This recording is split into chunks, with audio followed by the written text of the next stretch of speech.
guys, this is Caitlin, clinical educator, here to talk to you a little bit about using the Cheetah NICOM. First, we're going to talk about when you would want to use it down in the ED for your patient. So there's really two times that we want this to be used.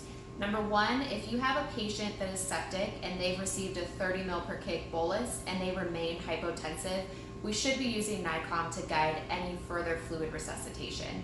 The information from here can tell us if they need additional fluids or if we need to move to something like pressors or inotropes. The second time we should be using it is if you have a patient come in that's identified as septic and is initially hypotensive and there's concern for giving that full 30 ml per kg. So say, for example, a patient that has a history of heart failure and end-stage renal disease, obviously edematous, the physician might think that 30 ml per kg is too much for that patient. If we use NICOM on them from the beginning and we decide if they are a fluid responder or not, we then have objective data to guide our fluid resuscitation. Now we're going to talk about what some of your resources are when you are getting ready to use the NICOM on your patient. So if you're decided that they are a NICOM candidate, first thing is obviously to grab the NICOM, grab a pair of sensors and place them on your patient. When you turn on the monitor, you press the hard button to turn it on. This is now the screen that comes up since we've upgraded the software on all of the NICOMs. You have a couple of options for when you're starting your session.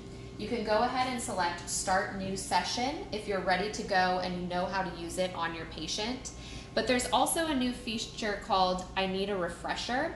If you don't know how to start this and how to get it going on your patient, you have that option, and I'll show you, which will pull up a menu of in-services that are now within the monitor. So for example, if I just want to know how to use the Starling monitor, I can click on that link and I can either look at a cheat sheet or videos on how to use it. If you guys remember at your ED Skills Fair, we watched a video on the new NICOM software. That video is now embedded within the monitor. So you can watch that again if you are interested in viewing that from here. That also lives if you're in your live screen already in a patient session by just clicking this little info or I button. All of those tools that give you additional information and how-tos live within the monitor now. So you can click on here, for example, and say sensor placement, how to correctly apply the sensors, and you will get information on how to apply. You just scroll with your finger, along with pictures that will pop out.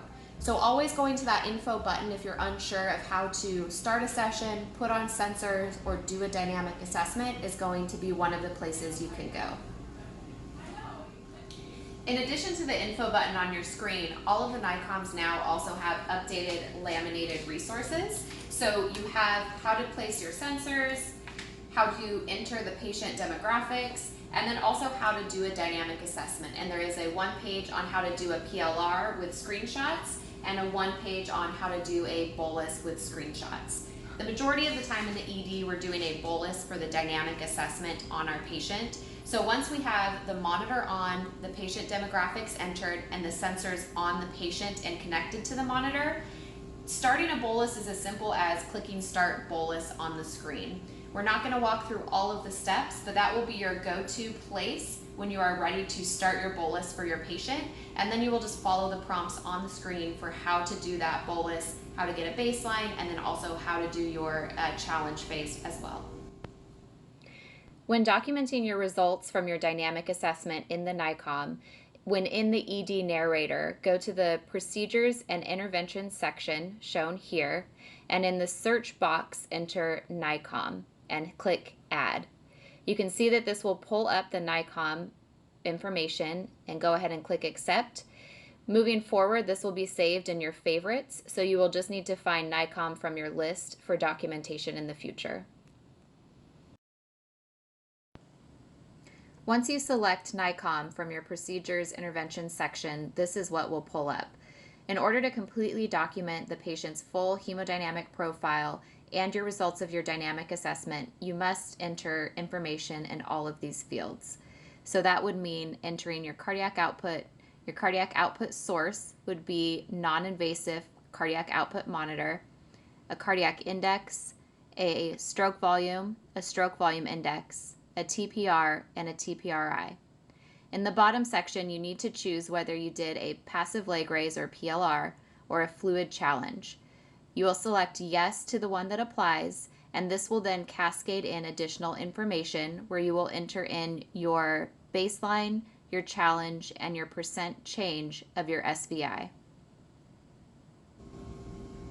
If you guys want more information on using NICOM, and especially in our septic patients, there is a 2-hour CE course that I teach that's available. It's called Hemodynamics and Sepsis, and the course information is listed on your screen. So you guys can go to your HealthStream account, search by that course number, and enroll if you're interested in taking more information on NICOM and sepsis.